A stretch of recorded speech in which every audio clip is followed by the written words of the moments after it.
September is just around the corner, and many parents, may be having concerns. There are challenges with the children, getting them into school and so on. But just in case you do not have that settled, getting that place in school, you may want to talk with Veronica after church. She may be able to talk with her boss, who might be able to assist. All right? So this morning, briefly then, we want to talk about the journey from Mara to Elim, consistent with the scripture that was read. The National Water Commission slogan, that water is life, is an apt way to describe the value and importance of water. So this truism comes forcefully when we have had to walk for some miles in the hot Jamaican sun. So those of us who are from the country, back in the early days, before transportation wasn't as prevalent as they are today, so you can get transport wherever you want to go, will know that walking was a primary mode of transportation, getting from one place to the other. And yes, we know what that experience was like. So picture yourself having to walk for 3 days without water. Your feet are swollen, your throat is dry, and your energy is waning. You thought you would never reach your destination, and then finally you see a sign in the distance which reads, "Welcome to Mara." You begin to feel a sense of relief that finally you will get some water and you'll get rest. But when you tasted the water, it was bitter and undrinkable. Oh, what a disappointment that must have been. What turmoil the persons there must have found themselves in. What anger and rage and mistrust and even a sense of betrayal that they must have felt. That here it is, that they thought they are going for better, but no water. What could be worse? We heard the example earlier, Thank God there was that little pipe and a bucket. But they did not have that. So, as we reflect this morning, let us pray. Open the eyes of our hearts, Lord, as we reflect on your word. Give us new insight as we make your word a lamp unto our feet, a light to our paths, and that we will hide your words in our hearts, that we might not sin against you. This is the prayer of our hearts, for you are our strength and our Redeemer. Amen. So the children of Israel arrived at Mara with much expectation and anticipation. At last they were free. At least so they thought. They no doubt had great plans with what they were going to do with this new sense of freedom. The prospects were great. They now had a new leaf on life. They had a sense of triumph as they had just come through the Red Sea, and that was a miraculous act. But Pharaoh's army was not so lucky, as they were consumed by the raging waters when they attempted to pass through the Red Sea. Little did they know, because they must have wanted to turn back when they realized that is Pharaoh's army, that things were not going to be as fortunate as them. But little did they know, the Israelites, that the road to freedom and to heaven is not a smooth, Barbara Green road. It is not the North-South Highway, nor is it Highway 2000. And perhaps some of them had a misconception as to what the journey would be like. So they were not mentally and physically prepared for the journey. They were not prepared for desert life and desert experience. So the first pull-out that we want for our meditation this morning is how prepared are we for the journey? The Israelites were traveling for 3 days without water. And if you have ever had to walk for long distances, you would know that the important thing for such preparation is that you have to plan your route. So back in the country, we took great thought in planning our route. We considered, for example, if we're going to cross a river. And if we had to cross a river, were there stones on which to walk in crossing that river? We even considered whether there was going to be a trade bridge. I know some of you might not know what a trade bridge looks like, but I can promise you it's not a very nice experience. Anybody has ever walked on a trade bridge? Nobody? The trade bridge is really a bridge. However, it's not, what you find is that there are planks of wood and in between there are spaces. Okay? And it's a bridge, so it's really a huge height going down. And sometimes there are sides to the bridge and sometimes there are not. Okay? That's a trade bridge. So picture yourself having to walk on that. And having to walk on that in the night. I can tell you some experience, I've had to do that. Okay? But in our preparation, we thought about the time of day. Is it going to be sunny? Is it going to be rainy? And either way, you need to walk with an umbrella if you had one. Okay? We also considered if the route was likely to be safe, if there was a madman lurking somewhere. And there are some times that we didn't have such a great luxury, so we just had to just go on in Jesus' name. And my mother can tell you some experiences of that. Having worked in the hospital for many years and had to catch the early morning shift and having to come out at 4:30 in the morning and walk for 5 miles and so on. And that was not fun. But she did it for us. But anyway, there are others though who would take into consideration what shoes they wear. And some people only had the one, church shoes, so you couldn't really wear that for long distances, so you probably either go barefooted or you probably may use an old shoes and change it off when you get close to your destination. I remember, for example, a postman that we had. He would wear his water boot because he wasn't sure if it was going to rain or not. So he would make sure he wear the water boot just to make certain.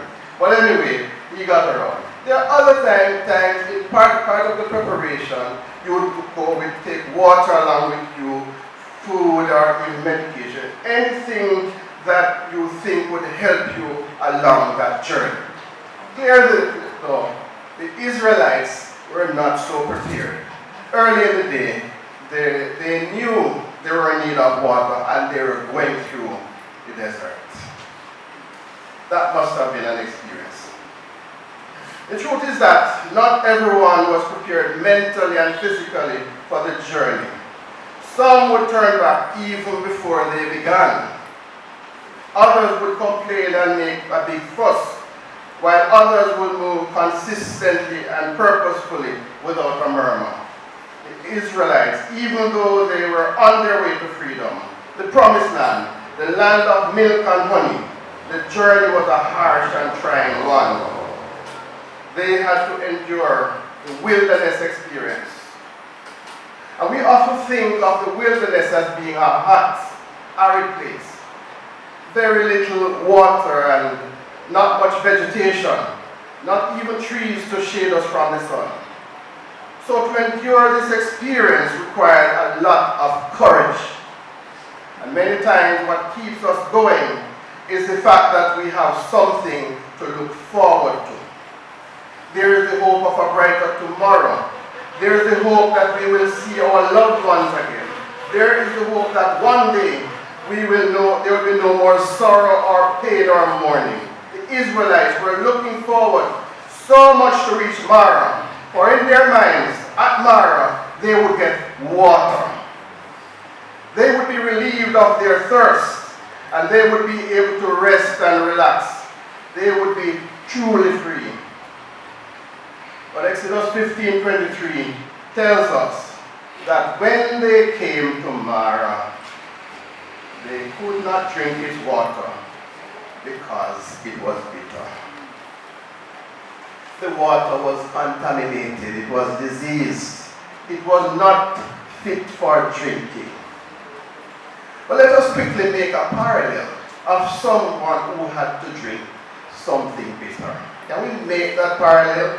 Jesus on the cross was given the bitter cup, not something nice. And he said, if it be possible, let this cup pass from me. Nevertheless, the will of God prevailed. And so he had it. He had it on our behalf. So he became diseased and contaminated on our behalf.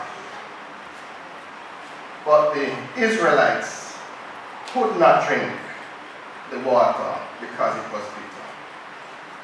But if they were paying attention, they would have realized that Mara meant what it meant really.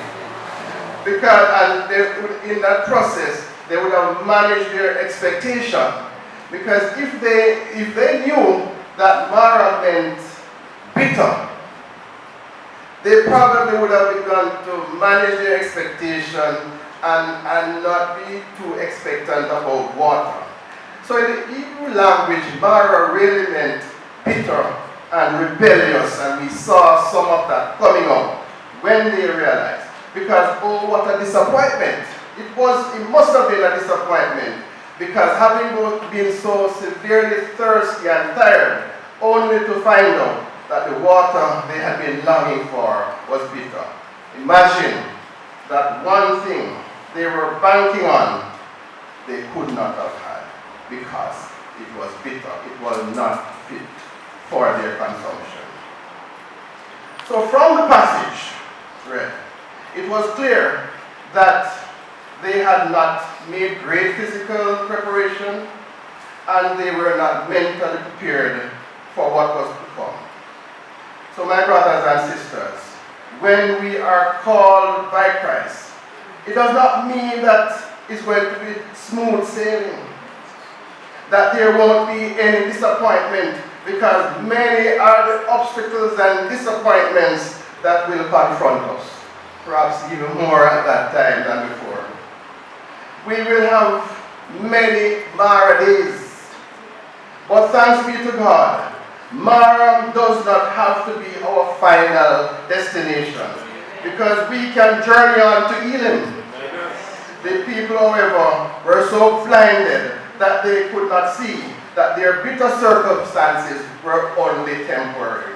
It was just a test. But they began to complain. They grumbled against the leader. They criticized him, saying, "What are we to drink?" And you can imagine them saying, "See, he promised us better. What is worse? It's better if we had remained in Egypt, because as bad as things were, we had water to drink. So Pharaoh wasn't so bad after all. I better we go back." That may have been the conversation they were having. But sure enough, it wasn't a nice experience. And imagine being the leader of a rebellious people who now were up against you because you're the target. But my friends, they could not see that this was just a part of the journey which they had to pass through. And no doubt, they wanted to turn back. But little did they know that they had come too far to turn back. When you get on a flight, you can't change your mind once the flight is in the air, okay? You can't change your mind, so you have to continue. And that was the situation that they were in. But look at the miracles which they had witnessed. God parted the water and gave them safe passage, but consumed Pharaoh's army when they attempted to pass through. And look at all the other miracles which they witnessed while they were in Egypt and which allowed for their escape. The people were so caught up though with their own personal needs that they failed to see what God was doing. They failed to recognize the power of God.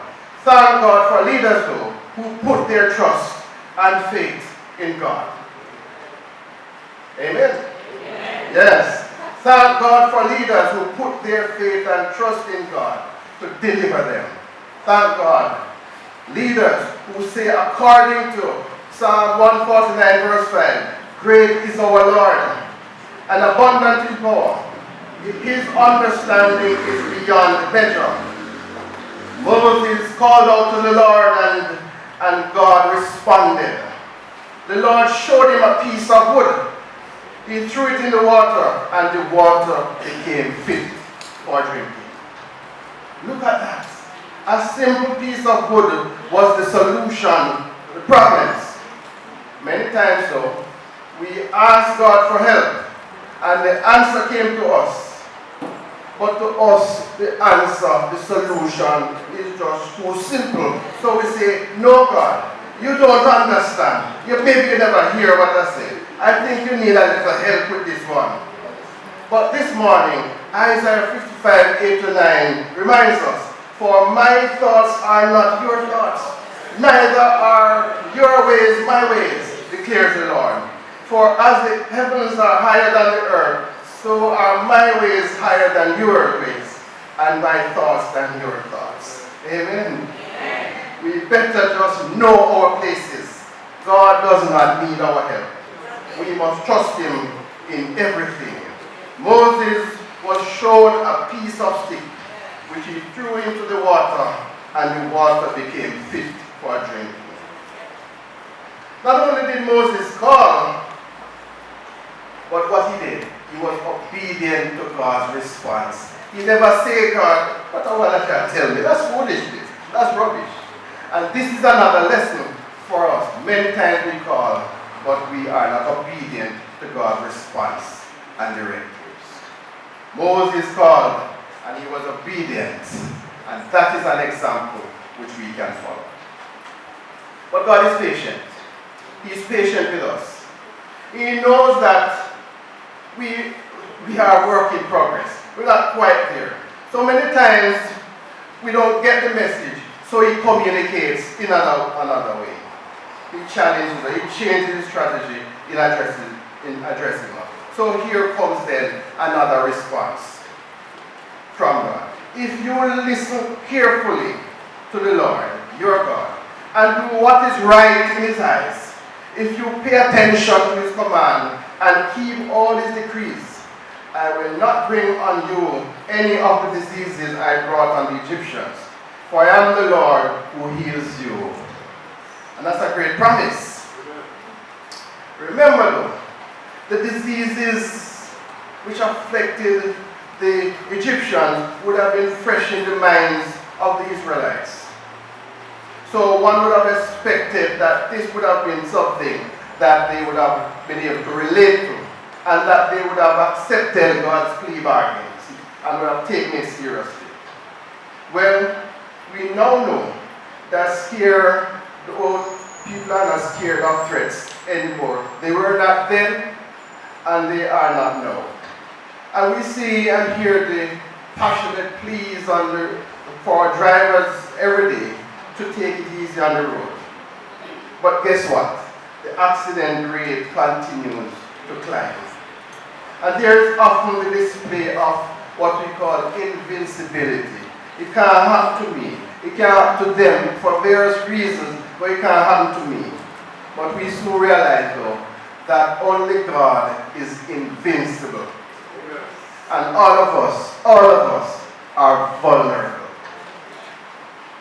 Many times though, we operate as if it were the other way around. But this morning, we have to understand our own vulnerability and the invincibility of God. So God does not treat us according to what we deserve. In spite of our shortcomings, He is still looking out for us. He is still blessing us, and He is still bailing us out of the challenging circumstances that we find ourselves in so regularly.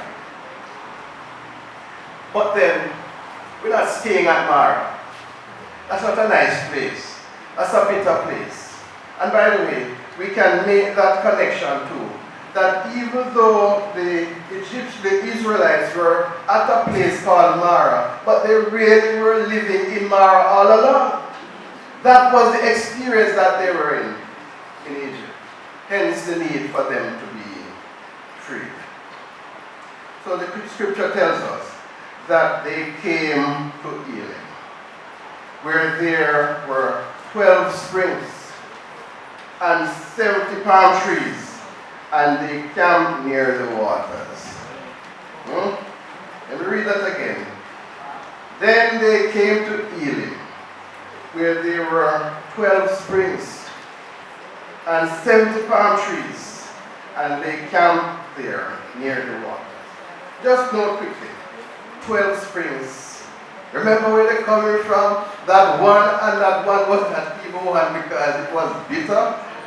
But they now have 12, signifying the 12 tribes of Israel. So every tribe had a well for themselves. So they were more than sufficient. And we're going to talk something more about the palm trees. But this was a transformation. This was a big step from desert to wells to palm trees. That's great. That's awesome. But let us explore then the significance of the palm trees, because I think that there's some lessons that we can learn from. We all know palm trees, right? Right. The palm trees represent the best of us, the best of humanity. It stands for righteousness. Those who are already cleansed and those who are going through the process. The psalmist reminds us in Psalm 92 and verse 12 that the righteous shall flourish like a palm tree. Amen. So when we see some people flourishing these days, it doesn't necessarily mean that they are selling drugs or they are scamming. Because that is not flourishing. Okay? The righteous person who is flourishing don't have to look over their shoulders. And their flourish is sustainable. You're not going to have no police coming to their place to lock them up. Because, hey, the righteous shall flourish like the palm tree. So we don't have to apologize for that when good things are happening. And you know, some of us, when good things are happening to us, we don't so like it because we wonder what is going to happen. Something bad is going to happen. But the word tells us what will happen to the righteous. You're going to flourish. Good things are going to happen. And that is the blessing. And we make no apology for that. So then, what are some of the characteristics of the palm tree? The first thing we can note is that it is upright. I don't think we have ever seen a palm tree bending over. It is most that you're going to see. It's straight. It is upright. So like the Israelites, we are called to be upright like the palm tree, living lives with good ethical principles and high moral standards. No wonder there were so many palm trees, because it stood as a constant reminder of the righteousness of God and the call for us to be likewise. And the second characteristic that we can note about the palm tree is that it was fruitful. The palm bears fruit and does so in abundance. So like the palm, we are called to be fruitful. Look at Galatians 5:22-23.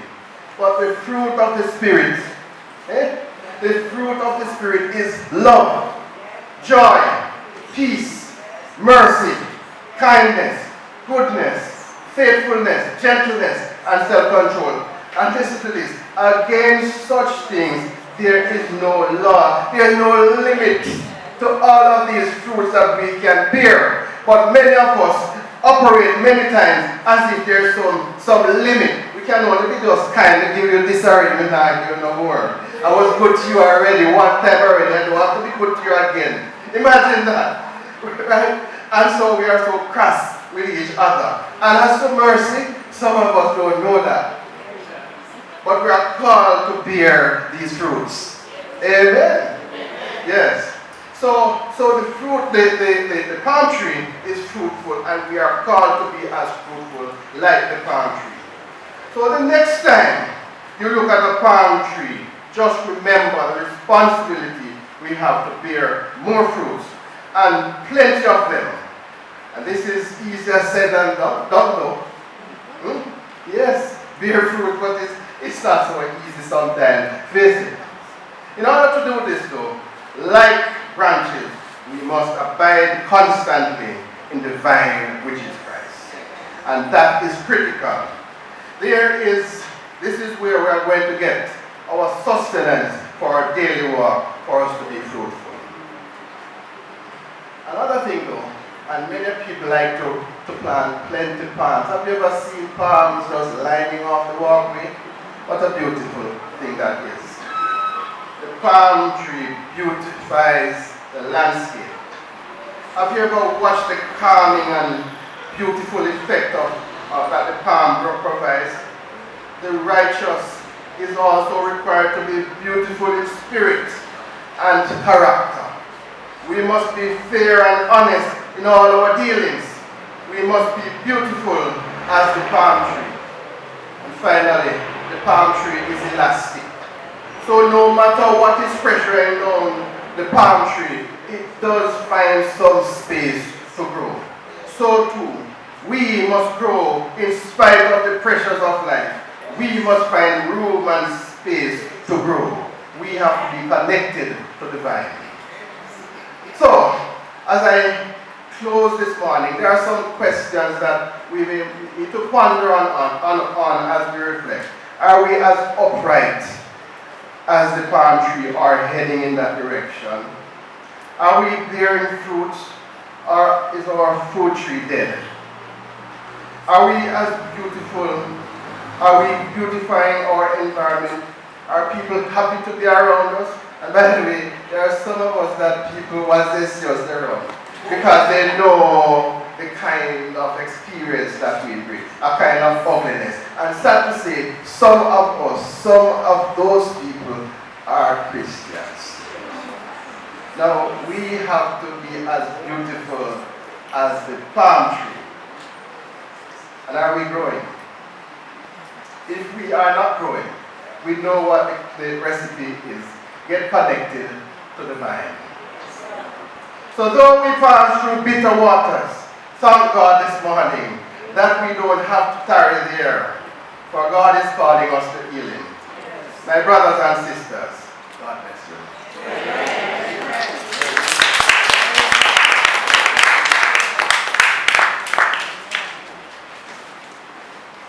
Thank you, Brother McLean, for that word and for those